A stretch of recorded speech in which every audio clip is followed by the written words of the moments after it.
Goedemorgen gemeente, hartelijk welkom in deze dienst. Aan deze dienst wordt medewerking verleend door de gebedsgroep.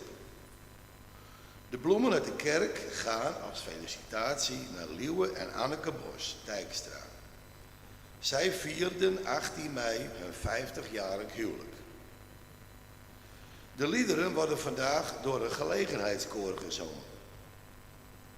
De kerkraad is erg blij u te kunnen vertellen dat Klaasien van der Veen heeft aangegeven dat zij wel ouderling wil worden.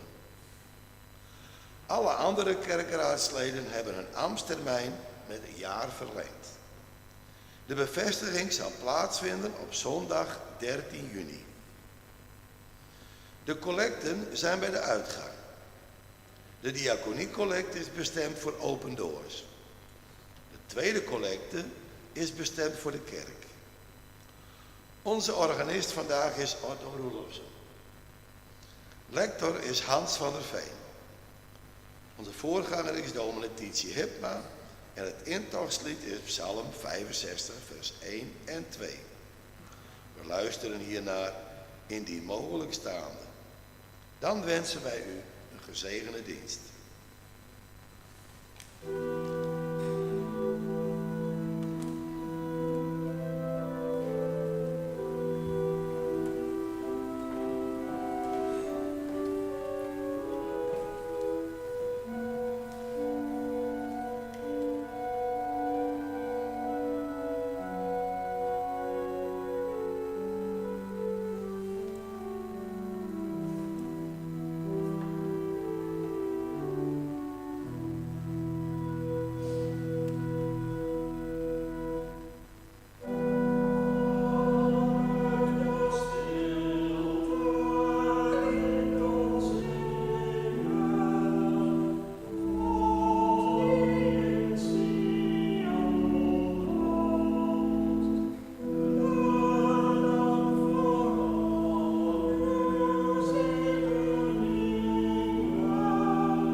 Laat u stil worden en dus het keren naar God.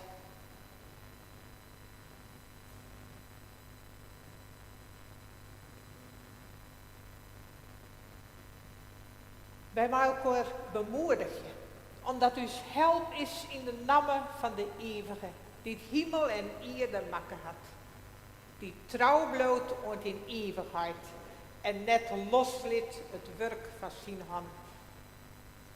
Genade maar je me wezen en vrede van God is hart, van de Heer Jezus Christus, in de meerskip van de Heilige Geest. Amen.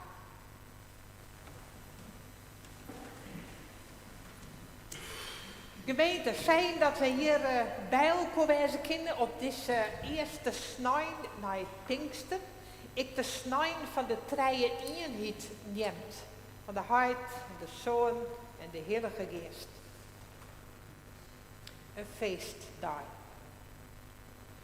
En op deze dag bedenken wij de situatie van de vervolgde kerk. Broers en zusters in de wereld die gevangen binnen, die te bang wezen moeten, omdat zij er net wezen mogen met haar leeuwen in de Heer. Daar willen wij van de morgen bij stilstaan. En ik wil je als een begin een liedverhaal vertellen over een jongetje in Zuid-Soedan. En het is een verhaal wat samensteld is uit verschillende ervaringen van Ben in Zuid-Soedan. Een jongetje 8 jaar, Manout heet er. En Manout weer in de tuin aan het werk is in Dwarpke in Zuid-Soedan. En opeens kwam daar een hele stel hinderzoon, mijn maal erop, mijn geweer. En die kwamen hun dwar binnen en die begonnen daar in het roem te zitten. En Manout die zegt dat ze in huid rekken waren in Delft. En hij weer deed benauwd en hij draafde en draafde om voor te komen. En hij draafde, maar de hinders die kwamen achter hem aan. En op een gegeven moment viel er dat er een touw om hem heen ging en er waren er vongen. En hij was op een hinder sleept en vastboen en maainaam. En op een gegeven moment moest er weer van het hinder aankomen. Hij was slijn en hij moest daar steken. Mijn eieren jongens is in het werk. Ze waren eieren aan een vastboen met touwen. En zo moesten ze in de lange kolonne rennen. Dagen en dagen rennen. Totdat ze in een soort kamp kwamen en daar moesten ze aan het werk. Ze kregen net volle te eten en ze moesten daar maar werkje en werkje. En dat ging ze een aantal jaren terug. Een iedere sjouwer hier hij de rest, hij weer 12 jaar. En op een gegeven moment het weer droeg alweer. En er was haast geen eten meer voor de beesten. En toen moesten ze maar een keppel kei, moesten ze het land terugloeken om nog wetter te vinden. En hij moest maaien. En ze roemen weer dagen en dagen. En op een gegeven moment, toen herkende Manout de omjouwing. Hij dacht, dit is dicht bij mijn dorp, werd hij wennen. En het weer nacht. En de bewaker, die jongens bewaakte, die voer in sliep. En Manout dacht, dit is mijn kans. En hij kon het touw aankrijgen, werd er maar vast moest. En hij is voortroep. Heel zachtjes. En toen draven tot de nacht. En toen het licht was, toen verstoppen hem in het bos. Daar bloedde en toen de volgende jongens werd draven en draven. En de oorlogskamer is in het dorp. Maar alle huizen werden aanband. En er weer geen eer meer. En hij ging op een stoeper zitten bij zijn huis. En daar zit. Dat moest er nooit wel. En toen dacht er aan een omke die een dorp verderop werd. Hij dacht, daar wil ik heen. En hij ging naar dat dorp toe. En die had er weer zo op. En hij schrok, hij weer bang. Hij dacht, nou komen er weer hinders. Maar het roepen weer van zijn mem. Zijn mem zeer hem aankom. En ze voeren elkaar in de armen. En ze hebben gehoord om hun huid. En om alles wat Manout wil komen weer. Maar ze hebben ik de Heere dankt dat ze weer bij elkaar zijn. Want al die tijd hielden ze hun vertrouwen bij God houden. Want daar leefden zij in. En daarom waren zij gevangen.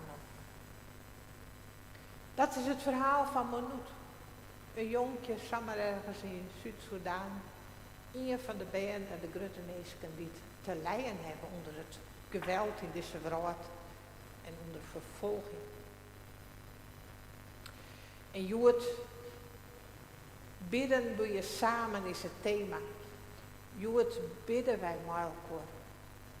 Voor elkaar, met elkaar. Ja, dat er vrede komt mee en ruimte en vrijheid. En dan willen we als een lied zongen, en dat is eigenlijk een jongenslied, maar we zongen toch op deze morgen, omdat het heel mooi aanjouwt dat de eer, de roem, dus gebeden altijd maar teruggaan. Als we hier sliepen, dan zijn ze daar wekker en zo maken wij de hele dag en nacht, met elkaar bidden en dus richt je tot God. Zo willen wij nou een lied zongen, de dag door uw kunst ontvangen.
Wij willen nou maar elkaar bidden.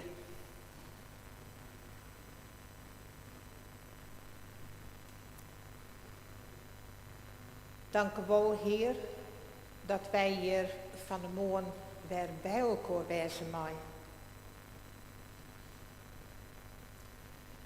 Dat wij bidden, jongen kinderen en luisteren naar jouw woord. Dat wij in vrijheid bij elkaar wezen kunnen.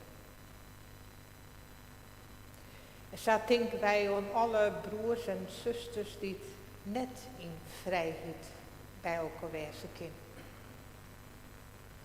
Heer, dat wij met elkaar verbonden us richt je tot jou. En wij bidden om jouw heilige geest. Als wij luisteren naar jouw woord. Dat de ruimte in ons is om jouw woord te ontvangen. En dat ons leven vormen maakt. dat wij worden maaien wat wij binnen, ben van jou. Zo bidden wij in Jezus' naam. Amen.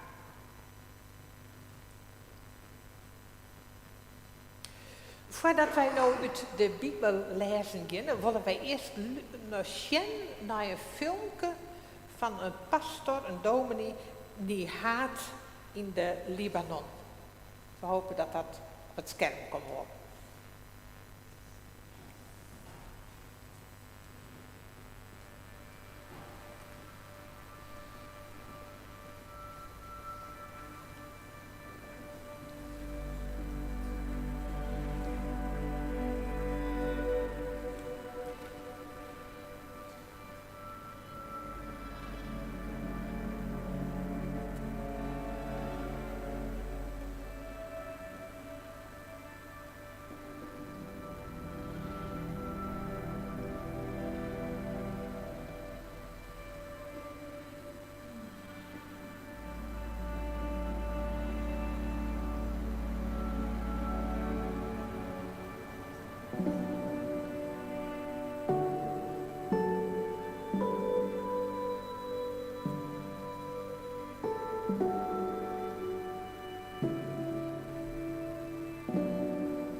أنا قبل ما أسمع الإنجيل مرقت بظرف كتير صعب، أبوي مريض، اختفى خي وفات على حزب الPKK وراح يحارب تركيا، فكنت أقول وين الله؟ إذا الله للمسلمين ليه هيك عم بيعمل بأهلي إذا أهلي مسلمين؟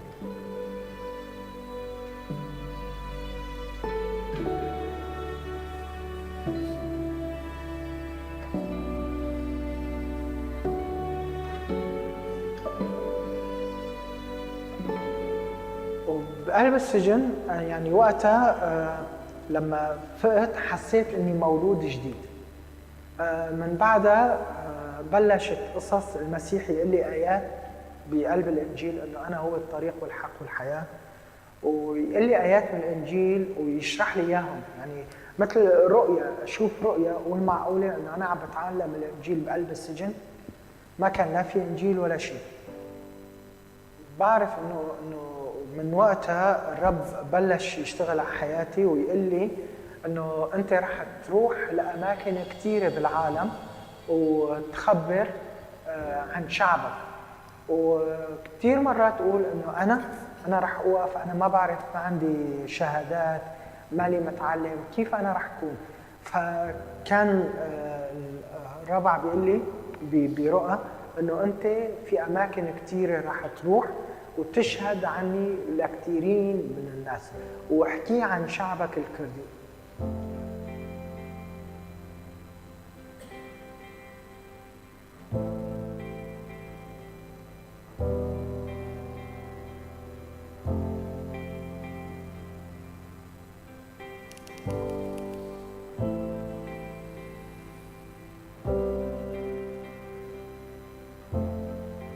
ولما صارت الحرب نحن لما كانوا اللاجئين يجوا نروح نزورهم، نهتم فيهم، نصلي لهم ببيوتهم.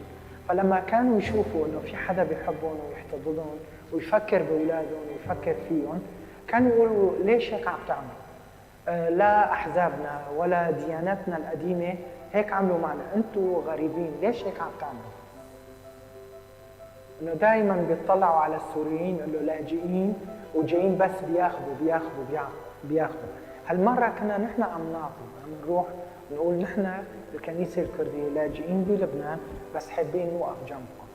فهي الرساله اللي كنا عم نوصلها كمان.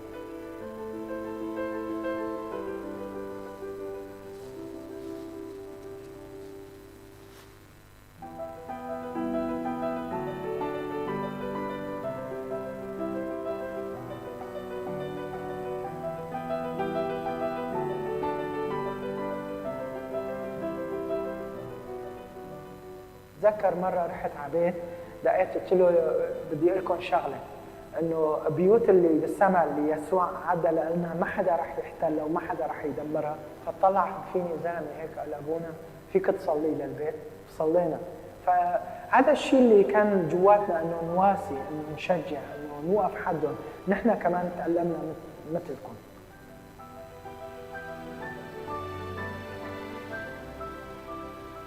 بداية كان حلمي صغير انه يا رب بس الشعب الكردي كم واحد يعرفك ويآمن، بس لما كبرت بالايمان وشوفهم هلا برتاح بقول انه يا رب في تيموثاوس، في اشخاص مثل تيموثاوس عم بتقيمهم بكنيسة الكردية، بكره رح يوقفوا على المنابر ويشهدوا عن عملك قد ايه انت اشتغلت فيها. وهاي الشهاده نعطي المجد ليسوع لانه هو استخدمنا نكون آنية مجرد ما نحن عم ننقل الكلمه بس.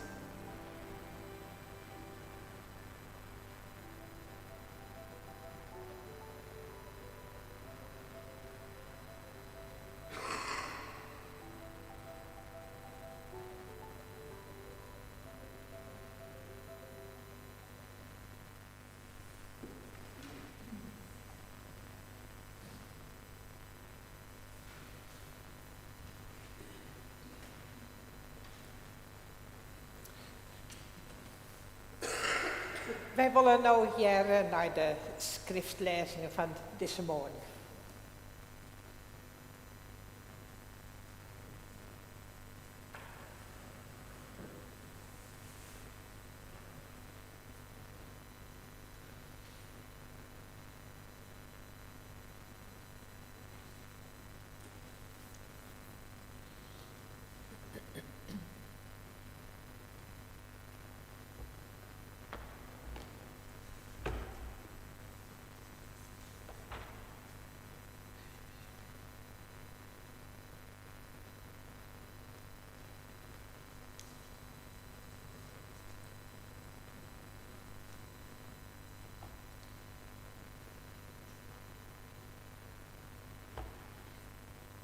De geest helpt ons in onze zwakheid.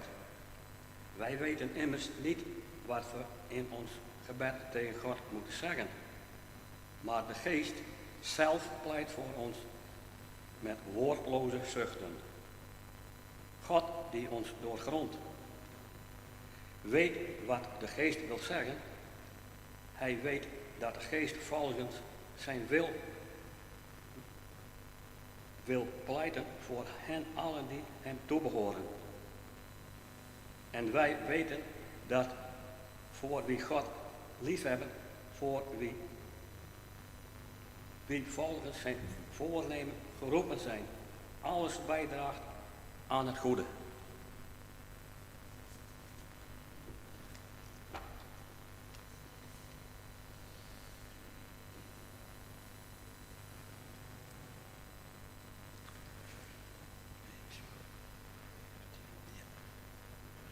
Als een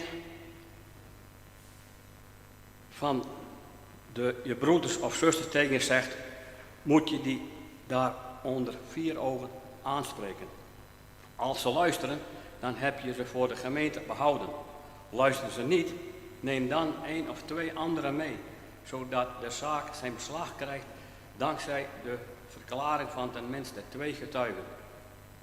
Als ze naar hen niet luisteren, leg het dan voor aan de gemeente.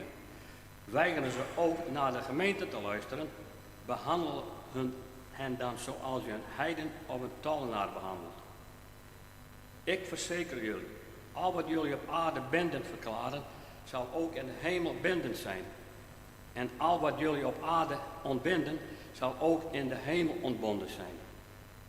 Ik verzeker jullie, nogmaals, als 2 van jullie hier op aarde eensgezind om iets vragen, wat het ook is, dan zal mijn Vader in de hemel het voor hen laten gebeuren. Want waar 2 of 3 mensen in mijn naam samen zijn, ben ik in hun midden.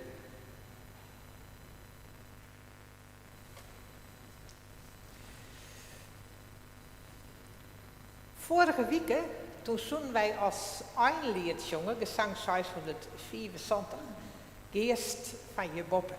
Daar ben we net ontkomen, omdat er door opeens een van de gemeenteleden net goed waren. Dat we een heel lied.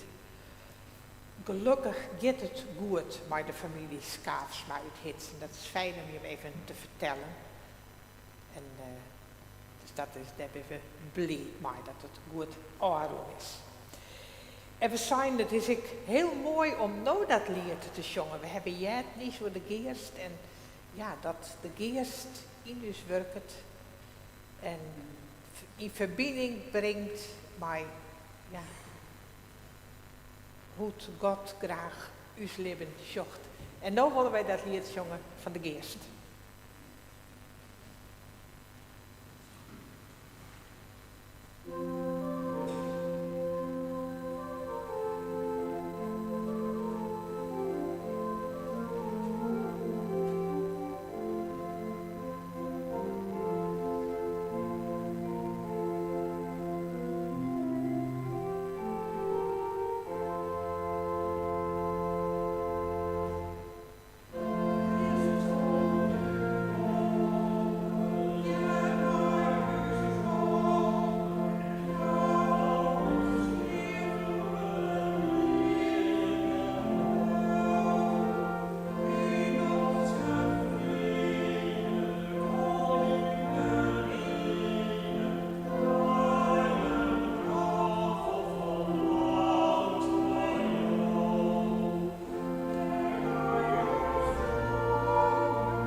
Gemeente van onze Heer Jezus Christus.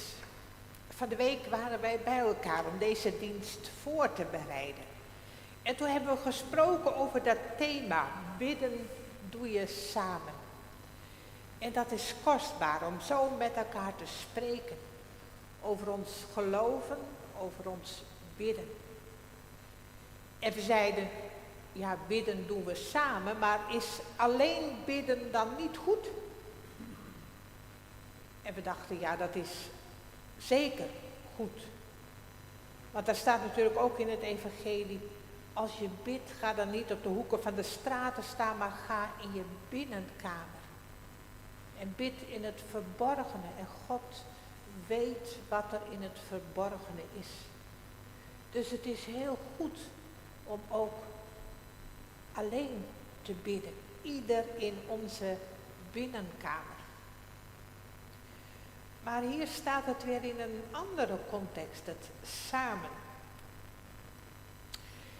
En ja, bidden doen we samen.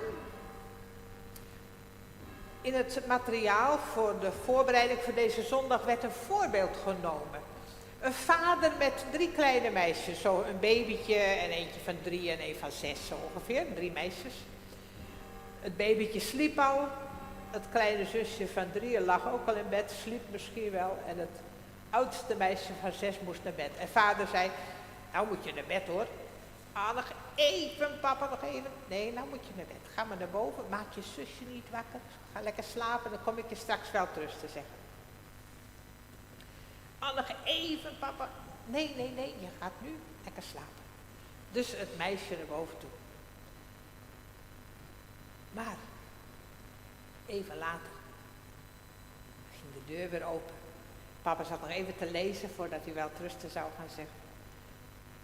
En de deur ging open en er kwamen 2 meisjes aan, hand in hand. Het kleine zusje was nog wakker. En daar stonden ze met z'n tweeën en dan voel je al dat vaderhart dat smelt. Ah papa, mogen wij nog heel even een boekje lezen? En natuurlijk, dat mocht. Dat werd als voorbeeld gegeven, dus bidden doe je samen. En dan smelt dat vaderhart. En zo zou je kunnen zeggen, als wij met z'n tweeën, met z'n drieën, met een heleboel bidden, dan smelt dat hart van God. En het is een prachtig verhaal natuurlijk. En ik geloof dat Gods hart ook smelt van ons bidden. En toch kom ik ook niet helemaal uit met dit verhaal. Want er zijn natuurlijk ook genoeg situaties waarin we alleen, of met z'n tweeën, of met z'n drieën, of met een heleboel bidden om iets wat we zo heel graag wilden. Maar het gebeurt niet. En wat dan? En ik geloof het kostbare van de Bijbel is dat in alle situaties waarin wij zeggen wat dan, dat al die situaties ook voorkomen in de Bijbel. En dan is er niet meteen een rechtstreeks antwoord, zeg maar. Maar als je die woorden maar blijft horen en herkauwen en open bent voor de geest die daarin wil spreken, dan hoor je hoe het is. En zo wil ik met jullie vanmorgen proberen te horen. Ook naar dat samen. En ik moest, toen ik stilstond bij dat samen, het komt straks, ja, het komt verschillende keren voor, dat samen in onze schriftlezing. Daarbij moest ik denken bij het woord samen aan een voorbeeld wat ik een keer hoorde in de Alpha-cursus, een cursus over geloven. Daar ging het over het werk van de geest en daar werd als voorbeeld genomen als je een hoopje ijzervijlsel hebt. Misschien heeft iemand van jullie dat wel eens gedaan. Als je een hoopje ijzervijlsel hebt en je hebt een magneet. En je houdt die magneet in de buurt van dat ijzervijlsel, dan is het eerst gewoon een hoopje, een beetje rommel door elkaar. Maar door die magneet wordt het allemaal in een mooi recht patroon getrokken. Dat is het, de kracht van het magnetische veld waar die ijzervijlseltjes in raken. En zo kun je ook ons mensen zien in het veld van de kracht van de geest. Dat zonder die geest dat er zo'n hoopje mensen zijn door elkaar.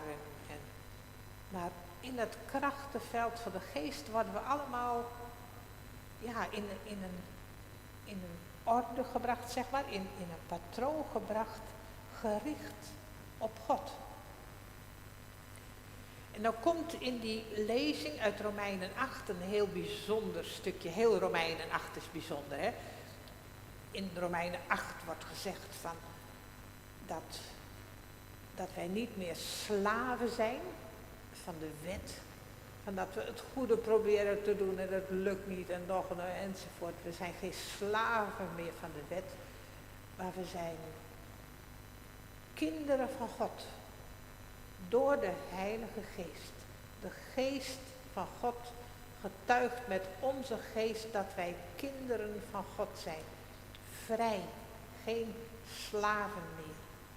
Dat is Romeinen 8. En dan voel je al dat wij in dat veld getrokken worden. En hier staat dan, de geest helpt ons in onze zwakheid. Wij weten immers niet wat we in ons gebed tegen God moeten zeggen. Maar de geest zelf pleit voor ons met woordloze zuchten. Dus wij weten soms helemaal niet zo goed wat we moeten bidden. Maar de geest in ons, die is verbonden met de geest van God. Dat is de geest van God. En zo raken hemel en aarde elkaar. Het zijn van God en het zijn van ons mensen. En de geest zelf pleit in ons. En dat pleiten, dat is zo'n soort advocaat. De geest vraagt bij God voor ons. Maar dat pleiten, daar zit ook iets in van raken, treffen. Dus in de geest raakt het zijn van God en het zijn van mensen aan elkaar. Daar is de verbinding tussen God en mensen. De geest pleit voor ons. Hij pleit voor alle, daar staat voor allen die hem toebehoren, staat even verderop. Voor alle heiligen staat daar letterlijk. Voor alle mensen die apart gezet zijn, die geroepen zijn door God om juist in die verbinding te staan tussen hemel en aarde, tussen het zijn van God en zijn van mensen. Dat die geest kan gaan stromen in de wereld, in dat krachtenveld. Samen, bidden doe je samen. Dus dat betekent dat wij samen in dat krachtenveld gaan staan. Zodat hemel en aarde elkaar raken en dat Gods geest kan stromen in onze wereld.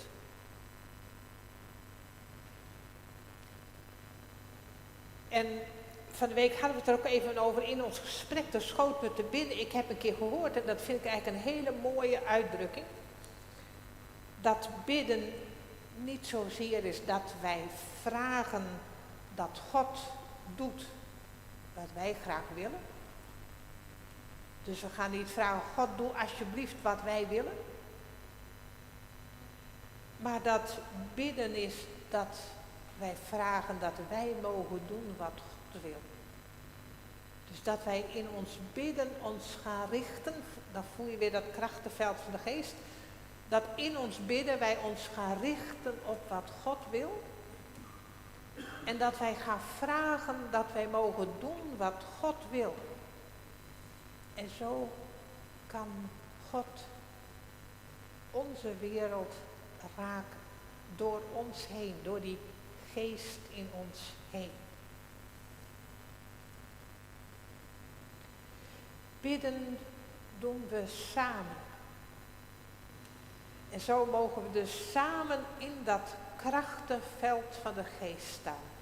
Waarin God en mens elkaar raken.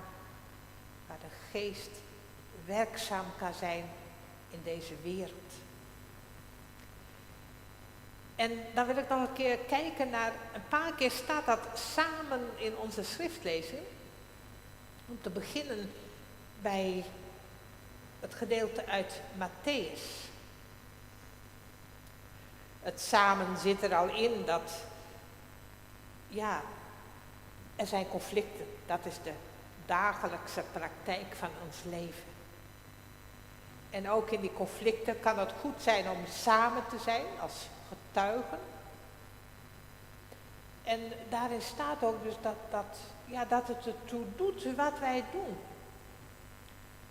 Dat als wij verbinding brengen, dat het in de hemel ook verbonden is. En als wij losmaken, dat het ook in de hemel los is. En daarin voel je al iets van, dat het ertoe doet hoe wij aanwezig zijn. Maar dan waar echt dat woord samen klinkt in de tekst, dat is als 2 van jullie hier op aarde eensgezind om iets vragen, wat het ook is, dan zal mijn Vader in de hemel het voor hen laten gebeuren. Als 2 van jullie eensgezind iets vragen. Daar staat in het Grieks een symfonie. Samen stemmen, samen klinken. Daar is dus dat samen. Dus als wij samen klinken, en voel je dan weer dat veld van die ijzervijzeltjes. Als wij samen klinken in ons vragen, dan zal God het laten gebeuren. En dan denk ik daar weer bij dat wij ook samen klinken in het vragen naar Gods wil. En dan mogen we vertrouwen dat God dat zal laten gebeuren. En niet zomaar alles wat wij willen, maar dat Gods wil zal gebeuren. Dat mag ons vertrouwen zijn. Dus als 2 of 3 van ons, als 2 van ons samen klinken, samen stemmen, de symfonie, dan zal het gebeuren. En dan staat daarna, waar 2 of 3 mensen in mijn naam samen zijn, daar ben ik in hun midden. Daar staat ook het woord eigenlijk van de synagoge, waar mensen samengebracht worden. Dus je hebt de symfonie, samen stemmen, en de synagoge, samengebracht worden. Dus waar 2 of 3 mensen samengebracht worden, daar is de Heer zelf in hun midden. Daar is weer dat krachtenveld. Dus als wij samen zijn, daar kan de Heer in werken. En dan tenslotte in dat stukje in Romeinen.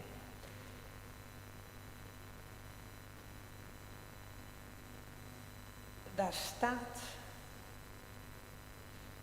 het laatste stukje wat we gehoord hebben. Wij weten dat voor wie God liefhebben, voor wie volgens zijn voornemen geroepen zijn, alles bijdraagt aan het goede. En daar staat letterlijk dat alles samenwerkt ten goede. De synergie, dat is zo'n moeilijk woord, dat kom je ook wel eens tegen in de krant. De synergie, dat alles samenwerkt ten goede. Dus het samen stemmen, het samen gebracht worden. En in dat samen, dan werkt alles samen ten goede. Bidden doe je samen. Wat is het belangrijk dat we ons dat bewust worden. Hoe belangrijk dat is dat wij samen zijn. Samen in dat krachtenveld van de geest gebracht worden. Dat wij samen stemmen in ons gebed om die wil van God te horen en te ontvangen. En dat we dan mogen vertrouwen dat alles samenwerkt ten goede. En dan bij dat samenwerken ten goede, dat vind ik goed om daar nog even speciaal bij stil te staan. We hadden in het begin dat voorbeeld van die meisjes die ontvangen wat ze graag willen. En dat is natuurlijk, daar word je heel blij van. En als wij dan ontdekken dat we soms niet krijgen wat we zo graag wilden, dan is dat heel moeilijk. Maar dan zijn deze woorden dat alles samenwerkt ten goede, die vind ik dan heel troostvol.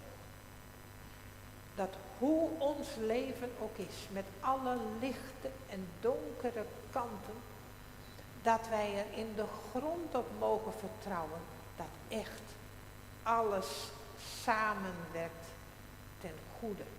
Zo wordt het als ons bestaan in dat krachtenveld van God getrokken wordt.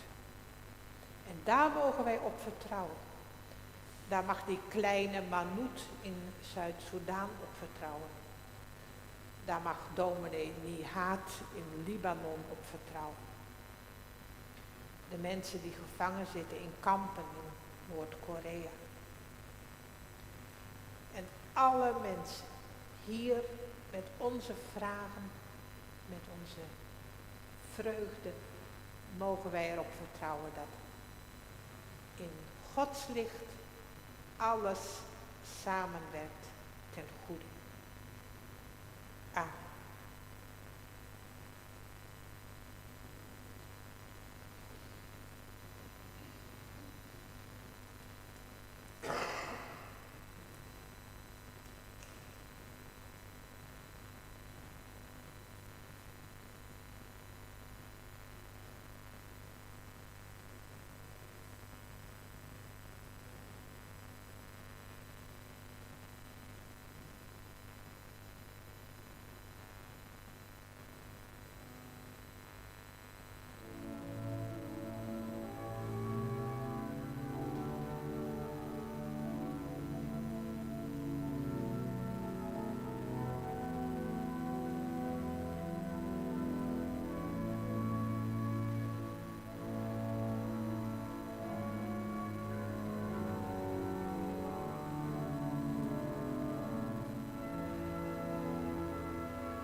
Wij willen nou maar ook tankje en bidden. En daar wil ik er even van bij sissen. Als je bij de uitgang, dan krijg je een briefje met een M&M gebed. Dan zeg ik, nou wat is dat nou weer? Nou ja, M&M's, daar hebben we al wel eens van, ja, denk ik, dat hebben van die mooie kleurde snoepjes. Die krijgen er ook bij. En dat is een voorbeeld van Open Doors, dat we in alle kleuren van de regenbogen bidden maaien. En dat we in al die kleuren van de regenbogen bidden willen voor broers en zusters in de wereld die het vervolgen worden. Dat krijg je als bij de hoesta. En ik hier willen wij bidden voor elkaar en voor de mensen die het vervolgen worden. Ik wil ik vrees je op de oren dingen binnen die je hem graag nemen willen in de gebeden. Iets om te vregen of te danken.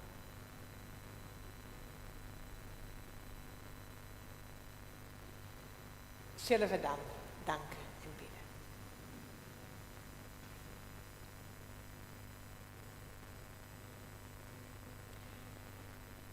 Heer is God,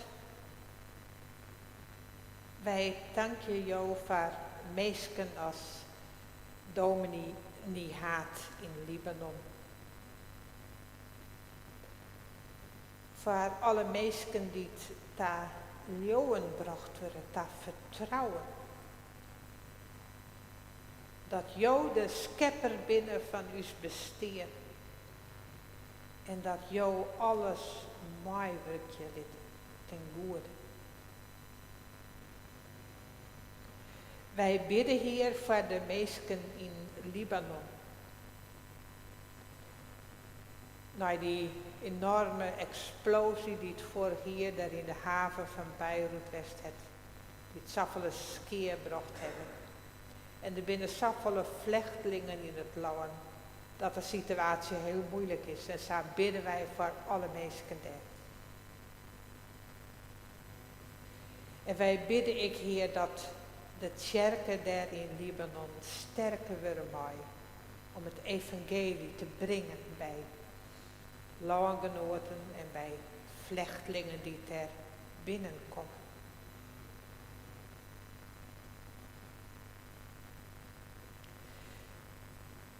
Zo bidden wij hier ik voor alle oren mensen die het vervolgen worden. In Noord-Korea, in Sudan en in zoveel landen. Mensen die het in de gevangenis binnen, mensen die het achtersteld worden, mishandelen worden. Wij bidden Heer om jouw kracht, om jouw troost, om jouw jacht.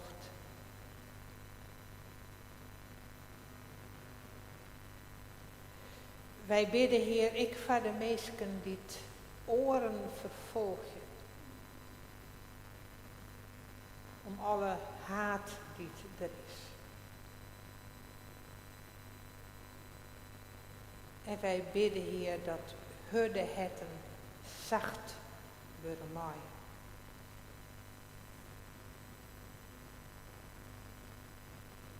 Wij bidden Heer, ik voor oren mensen die het vervolgen worden. Wij denken aan het volk van de Oeigoeren in China. Wij denken aan de mensen in Wit-Rusland.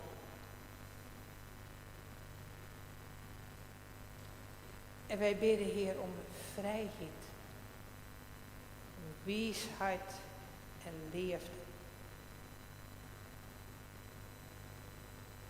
En wij bidden ik Heer voor uzelf, dat wij hier bij elkaar bidden. Heer, dat us bidden samen stemmen mag. En dat wij werkelijk bij en komen maaien in jouw naam. Dat wij in alles op jou richten binnen. En dat jouw geest toch us hinnen werkje kan. Dat wij dwaamaaien wat jou willen Heere God.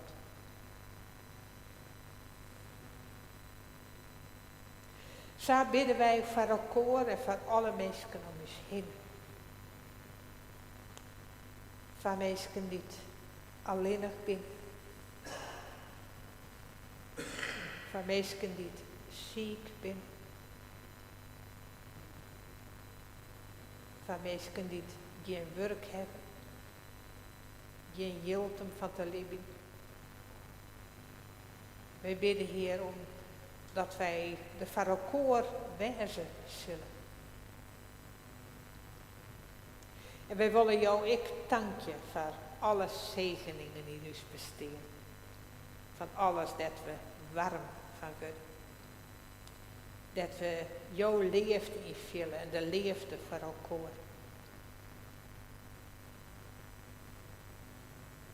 En in de stilte van ons het komen wij bij jou, Heer. Spreken wij tot jou. Luisteren we naar jou.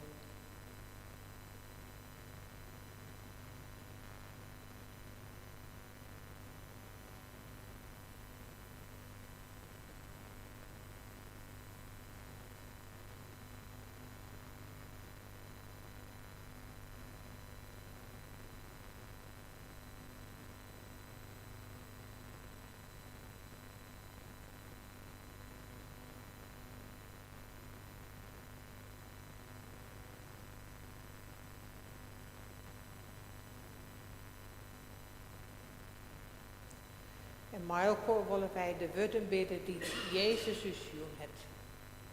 Onze Vader, die in de hemelen zijt. Uw naam worden geheiligd. Uw koninkrijk komen. Uw wil geschieden. Gelijk in de hemel, zo ook op aarde. Geef ons heden ons dagelijks brood. En vergeef ons onze schulden. Gelijk ook wij vergeven onze schuldenaren. En leid ons niet in verzoeking, maar verlos ons van de boze. Want van u is het koninkrijk en de kracht en de heerlijkheid tot in eeuwigheid. Amen.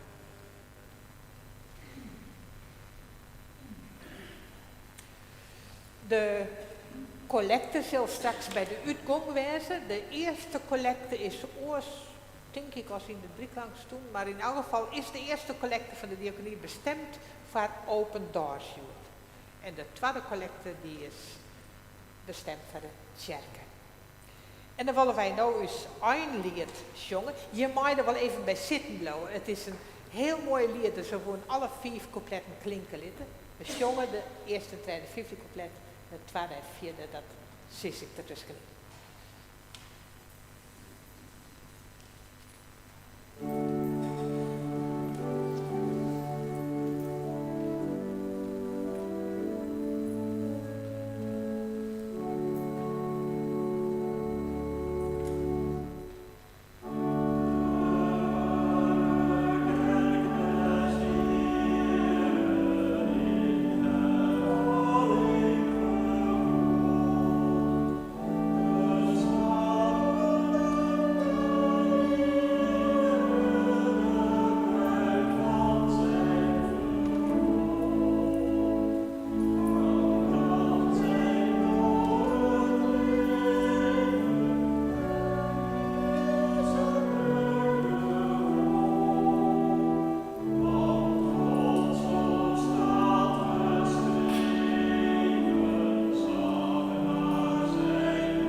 dat hem behoort.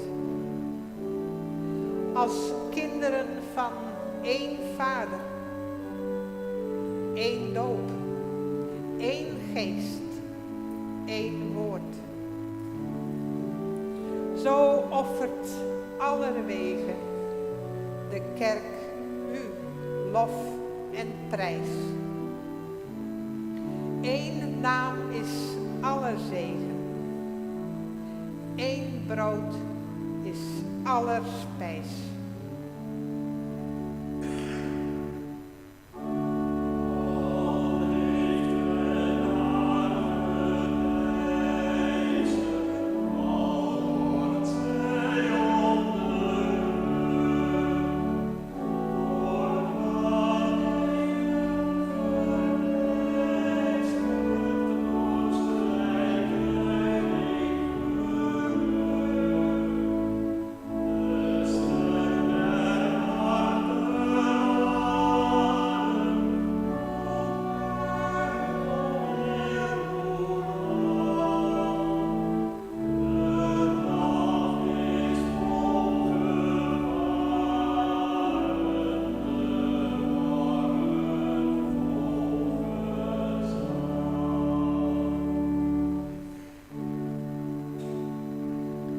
In het woeden aller tijden is nooit het lied verstomd.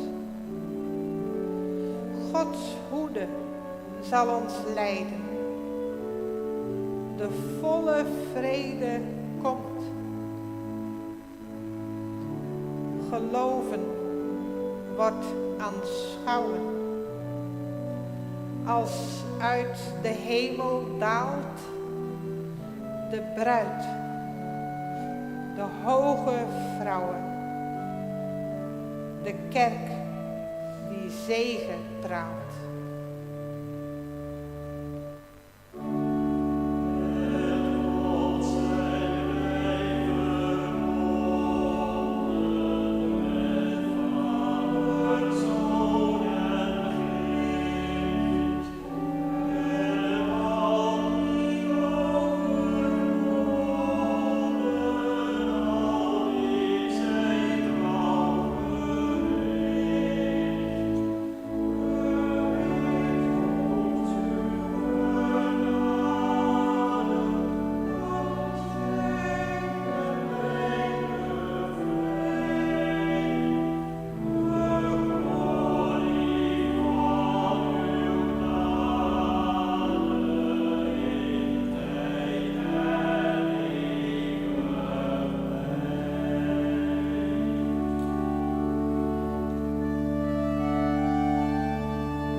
Fijn dat je hier joert zijn win, dat we samen maar elkaar gemeente wezen maaien. En ik verboen met de meesten thuis. Dat we zo op allerhande manieren samenbracht worden. Om te leven uit de wil van God. En zo maaien wij ik de zegen ontvangen, de goede woorden van God. Om daar zegen te wezen. De genade van uw Heer Jezus Christus. En de liefde van God. En de meerskip van de Heilige Geest. Wees bij allen.